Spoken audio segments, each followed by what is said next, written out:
Oi, gente, tudo bem? Bom, hoje eu quero falar com vocês sobre o sistema de numeração romano. É um sistema de numeração que foi criado pelos romanos aí há 2000 anos, mais ou menos. E esse sistema, ele funciona baseado em 7 símbolos, assim como a numeração egípcia, que eu já falei aqui com vocês.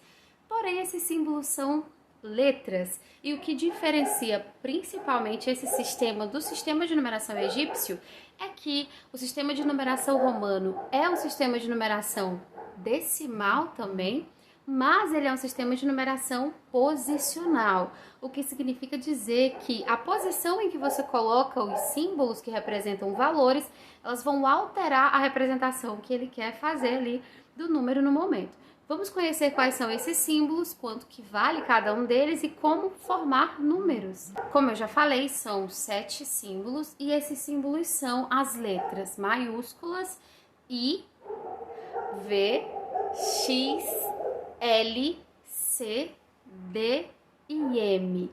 Essas letras vão representar, respectivamente, os valores 1, 5, 10, 50, 100, 500 e 1000. Agora eu vou mostrar para vocês como que a gente faz para representar valores, né, utilizando esses símbolos, para escrever os números utilizando esse símbolo e as regras da numeração romana. Primeiramente, vamos lembrar que de todas essas letras aqui, a gente vai ter aquelas que vão ser repetidas na escrita dos números, né, para representação dos números, e algumas que não podem ser repetidas nenhuma vez, né? Quer dizer, elas só vão poder aparecer uma vez no número, mas ela não pode ser repetida. As letras que não podem ser repetidas são as letras que representam valores que têm o 5. Por exemplo, a letra V, que vale 5, a letra L, que vale 50, e a letra D, que vale 500. Essas 3 letras não podem ser repetidas em um mesmo número.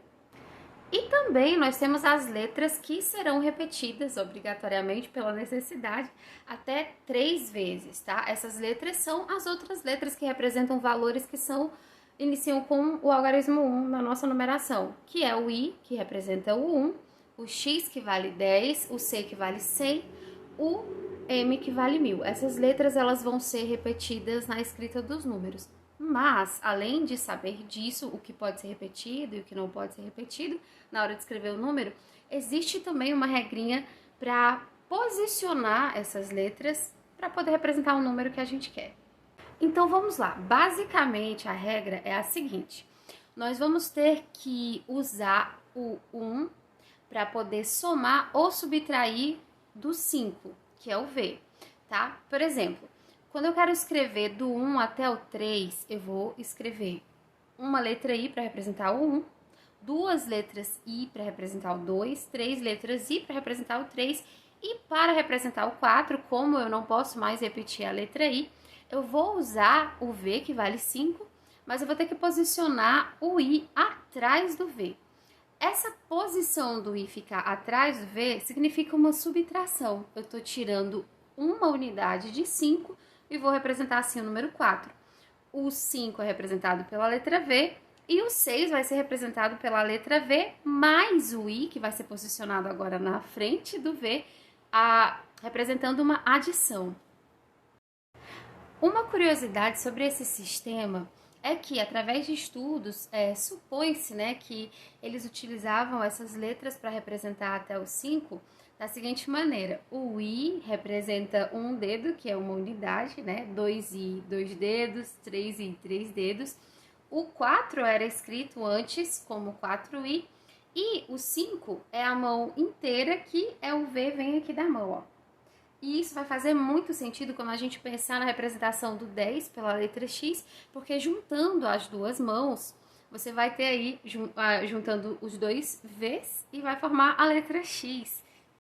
Mas, continuando a formação dos próximos números, a gente vai seguir a mesma lógica de posicionar o valor da ordem menor sempre atrás ou na frente do número que eu quero representar numa nova ordem. Por exemplo, se eu quiser representar o 50 é a letra L. A própria letra L já vale 50. Mas se eu quiser representar o 40, por exemplo, eu vou ter que subtrair 10 de 50. Então, eu vou colocar o X atrás do L e assim eu vou ter o número 40. Se eu quiser representar o número 60, eu vou posicionar o X na frente do L, onde eu vou ter 50 mais 10, que vai representar o 60. E assim eu vou fazer até o 80, já que eu posso repetir o X só até 3 vezes. Mas como que eu faço para representar o 90? É muito easy. O 90 vai ser representado da seguinte maneira. Você vai pegar o 100, letra C, que vale 100, e 100 menos 10, 90. Então, a gente vai posicionar o X atrás do C, e aí a gente vai ter a subtração, né? 100 menos 10, que vai ficar o 90. E da mesma forma, eu vou fazer para representar, por exemplo, 400, mas só que aí eu já vou ter que tirar uma centena do 500, ou seja, eu vou posicionar o C atrás do D, e aí eu vou ter 500 menos 100, que vai ser 400. E o 900 eu vou representar como o C atrás do M, que aí eu vou estar subtraindo 100 de 1000 e representando assim o 900. E é muito fácil, gente, é só seguir essa regra e você consegue formar qualquer número. Mas não esquece, a posição da letra muda totalmente o valor do número que você quer representar. Então tem que ter muito cuidado com isso e com essa regrinha de posicionamento. Mas aí você se pergunta, por que eu tenho que aprender o sistema de numeração romano se é uma coisa que era usada 2000 anos atrás? O sistema de numeração romano ainda é usado hoje em dia. A gente usa sempre, você pode ver nos livros de história, na representação de séculos, de nomeação de reis e de papas. A gente também encontra o sistema de numeração romano em relógios, capitulação de livros.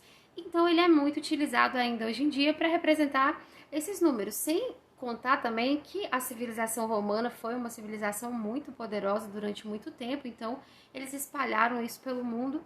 E é isso, hoje a gente ainda utiliza esse sistema mais como representação, e fica aí a curiosidade para a gente entender um pouco mais das histórias matemáticas. Até a próxima!